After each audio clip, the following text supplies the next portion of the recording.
जैन साथियों, मंसूर आलम कबीर 24 आज गुजरात के आनंद सिटी के अंदर में आया, जबकि ये आप देख सकते हैं कि जो है भालेज रोड इस्माइल नगर से ले करके और समरखा चौकड़ी तलक जो है पूरे नगर पालिका द्वारा जो है साइड से जो है रोड को चौड़ा करने के लिए समरखा चौकड़ी तलक जो है दोनों साइड से चौड़ाई जो है रोड को जो है चौड़ाई करने के ले करके जो है जब पूरा जो है अभी नगर पालिका का जो है स्टाफ आ चुका हुआ है और साथ में पुलिस बटानियर के साथ में आया है। पूरी वीडियो आप देखिए, आप मेरे साथ बने हुए रहिए।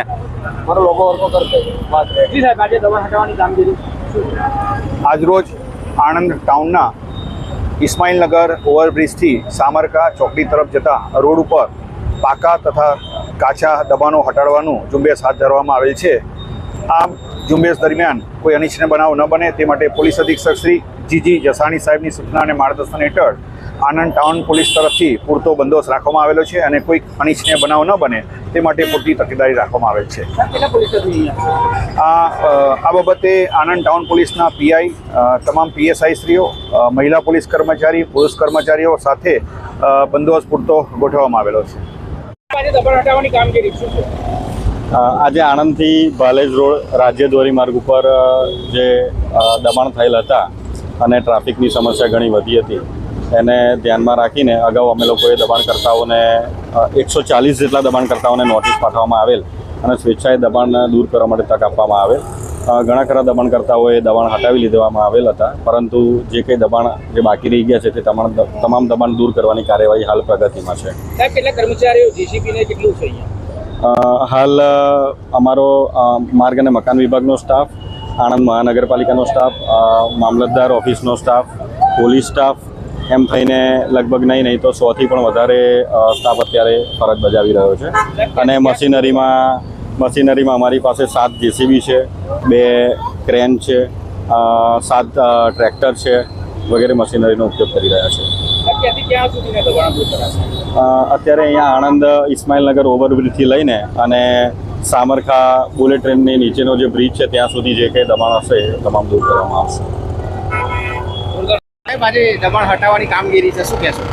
આજે આપણે ભાલેજ બ્રિજથી લઈને સામરખા ચોકડી સુધીના વિસ્તારમાં જે પણ સ્ટેટ હાઈવેની આસપાસના જે દબાણો છે તેને નિયમ અનુસારની પ્રક્રિયા કરી અને દૂર કરવામાં આવી રહ્યા છે। લગભગ 150થી વધારે કાચા પાકા દબાણો અત્યારે દૂર કરી રહ્યા છે। આજે આ દબાણો દૂર થયા બાદ છેલ્લા 1 માસની અંદર આપણે આણંદમાં કુલ 1000થી વધારે દબાણો દૂર કરવાની કામગીરી પૂર્ણ કરવા જઈ રહ્યા છે।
देश और दुनिया के खबर के लिए, अपने मुसीबत के समाधान के लिए एक बार लाइक, शेयर, सब्सक्राइब और कमेंट आप ज़रूर करें।